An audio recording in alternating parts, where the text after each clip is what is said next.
Mukhang inumaga ng tanghali ng gising ngayon si Kabalbas ha. So well, kamusta yung lakad mo kahapon dun sa Dole? Nakuha mo ba yung ID na sinasabi sa'yo? O baka naman ay palit mo na, sabihin mo Kabalbas ha. Para naman mamantikan ng ating mga nguso, o katulad yan ngayon, wala si Gargamel, nagtatampo, naglayas, kasi nga naman, puro gulay at dahon lang daw niluluto ko, at siyempre hindi daw siya makakain. Yun nga pala, pusa nga pala si Gargamel, so weird. Kaya pala kahit anong pilit ko na pagkain kay Gargamel, nilalagyan ko na nga ng sabaw, ganun pa rin, ayaw niya pa rin. Gustong gusto niya talaga yung mga tinik-tinik o yung mga karne-karne. Hayaan mo Gargamel, kapag nakuha natin yung ating sahod sa Dole, magluluto tayo ng adobong manok o adobong baboy. At syempre, ikaw ang papipiliin ko dun kung anong gusto mo. Pero sa isang kondisyon, kailangan marunong ka na rin kumain ng mga dahon doon sa mga gulay-gulay. O, okay ba yun, Gargamel? At yun nga, nagpaparikit nga pala tayo mga Kabalbas. At yun nga, napansin ko nga pala sa mga nag-comment at gusto magpa-shoutout sa ating munting channel. Naninibago ako kasi ang lalayo ng mga lugar. Pero maraming salamat po sa patuloy niyo po mga suporta. At siyempre mga bagong pangalan na naman ito, gaya ni MJ Magno Garma Garbida, taga UAE, Dubai, baka naman pwedeng dollar. So weird, joke lang po siyempre kay Abs Jane Pucci, na sa branch daw siya ng McDo ng Nangka, Marikina. Kay Aris Peralta, solid Ilocano from Isabela daw po siya. Kay Sikap Lior, bro pasensya ka na, baligtad kasi yung pangalan mo. Kay bro Marvin Balino, shoutout sa iyo bro, ang sipag-sipag mo sa negosyo. Edilito Gauran from Santa Isabel Norte, Ilagan, Isabela. Tingnan nyo naman, puro mga genuine, diba? Genuine Ilocano. At siyempre, papahuli pa ba si Francis de la Vega? Siyempre, from Pangasinan naman siya. Alam ko, Panggalatok o Ilocano mga salita dyan, di ba bro? Kay Pet Castro na ating malakasan. So weird. Kay Archie pala, bossing. Ito yung tunay na so weird. Kay Amigo Rijardahe, shoutout sa'yo. At siyempre, kay Ginaline Garcia, ingat po palagi sa pagtatrabaho, sa pagmamaneho. At salute Ginaline, ito nga po pala yung request dati, yung sitaw na turo, yung sitaw na hindi humahaba, halos 100 ka lang ho siya mahigit. Ito, nakuha ito sa bundok, do sa kaingin na sinasabi ko. Hindi ako nga lang nakasama kahapon kasi alam nyo naman, di ba, nagdolis Kabalbas. At kumuha lang ako dito sa aking mahal na auntie na dala-dala ng kanyang anak na si Tribor. Shoutout sa iyo, Tribor, na napakasipag magtanim kahit na malalayo yung pinupuntahan niyang lugar, basta makapagtanim lang siya, na napakasipag talaga mula nung kabataan pa namin, talagang hilig niya na magtanim. At yun nga, tinanong ko nga siya kanina, kagabi pala, kung meron siyang nadaanan ng mga kabuti. At yun nga lang, wala pa daw. At siyempre may mangilan pa rin kasi nagtitinda ng mga kabuti dito ngayon mga Kabalbas. Pero dapat napakarami na ngayon kabuti kasi lumampas na yung buwan ng Agosto at September na ngayon. Dapat marami na talagang kabuti na nagdaanan, pero nakapagtaka wala pa rin. Isa pa naman yung sa binabalik-balikan ko dito sa aming mahal na probinsya, lalo-lalo na pag nagbabakasyon ako dito dati. Wala akong bukang bibig dati kung hindi kabuti. Meron bang kayo kabuti hanggang sa isang araw nga may nakita akong kabuti na tumubo doon sa puno ng manggabayon na bulok. Ayun, kinuha ko at niluto ko. Nako, nung pagkaluto ko parang goma, mas kunat pa yata sa swelas ng sapatos. Yun lang. At ito nga pala, hinihimay na itong ating sinasabi na turo, na sitaw. At alam nyo ba, anong luto ang gagawin natin dyan? At siyempre, hulaan nyo. Pag nahulaan yan, siyempre, isasama ko kayo sa shoutout. Di ba, hulaan nyo na. Sige, bibigyan ko kayo ng clue. May halo tong okra. Siyempre, ito yung sitaw na turo, toyo, may suka, ayun may sibuyas, may bawang, may paminta, pero hindi ko yata malalagyan to ng paminta dahil hindi tayo nakabili. Hindi ko to lalagyan ng asin. Siyempre may bechin to. Ayun, nahulaan nyo na mga Kabalbas. At siyempre iluluto natin to sa kawali at lalagyan din natin ng konting sabaw. Ayun, anong sagot nyo mga Kabalbas? Isa pang clue, ginagawa to sa kangkong, sa manok, sa baboy. At syempre, sa ordinaryong sitaw na yung mga humahaba na sitaw. At ito, sige, panoorin nga na lang natin kung paano natin lutuin. Ay nga pala, hindi ko nabanggit. Gagamitan din pala to ng mantika. O yun, di ba?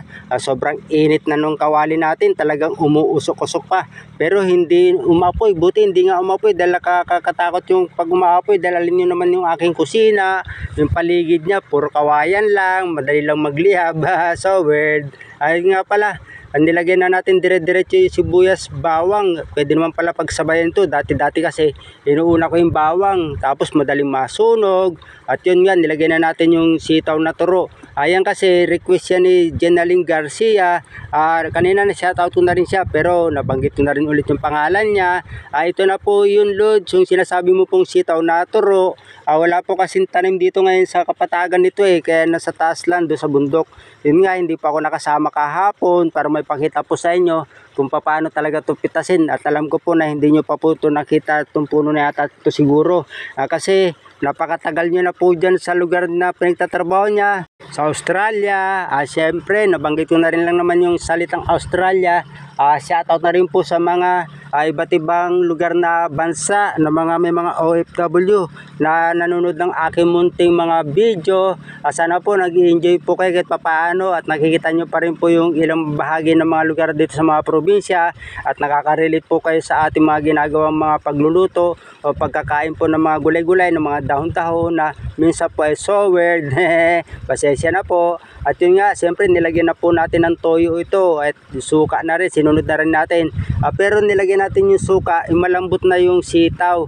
Kasi kapag matigas para yung sitaw, hindi daw maganda pagkakaluto. Yun ang sabi nila, kaya sinusunod ko na rin. Kasi mamaya magmali ako ng luto, hindi ko rin makakain. Pero sa akin naman, kahit malutong pa yung sitaw na yan, basta luto siya, walang problema. At may kanin, yun, may lasa. Kinakain ko nga ng hilaw yan Ganun talaga si Kabalbas, kumakain din ng hilaw na okra.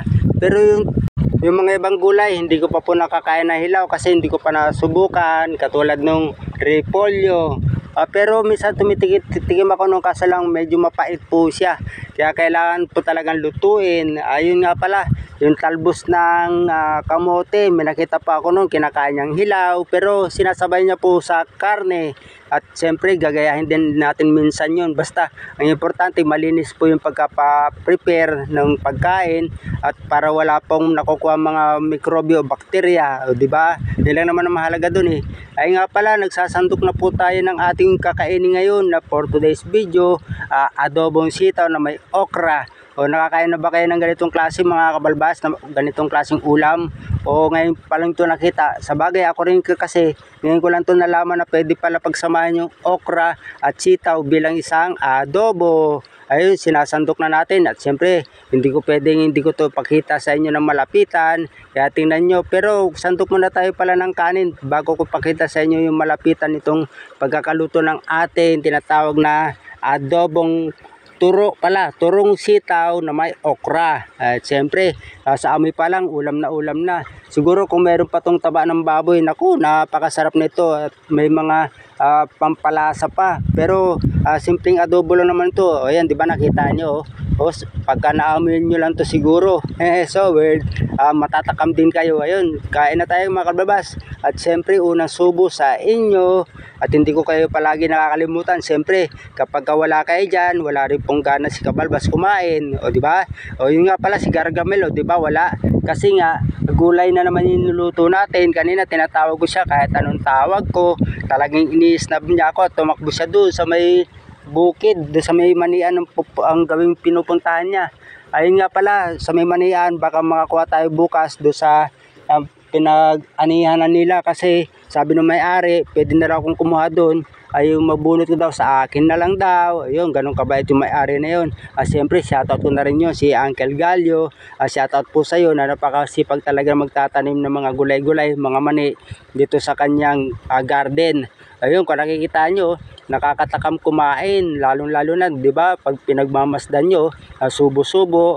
Siguro na nga pala, naparami yata yung aking dito yung pinakamantika.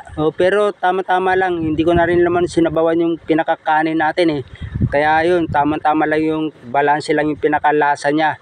Siyempre sa sunod, pag nagluto tayo nito, kukuntian na lang natin yung mantika, yung katamtaman lang. Kasi kanina, first time ko lang kasi magluto ng ganito. At yun nga pala, ingat kayo palagi ha. Alam nyo naman, napabago-bago ng ating panahon, lalo-lalo sa ibang mga bansa. Todo talagang bagyo at puro baha na. Gumuguho pa yung mga ilang bagay ng mga lupa nila. At mga talagang nga naman, ang dami na dumasasakyan. Palagi, mahalin natin yung kalikasan at huwag tayo basta-basta nagpuputol ng mga punong kahoy. Okay.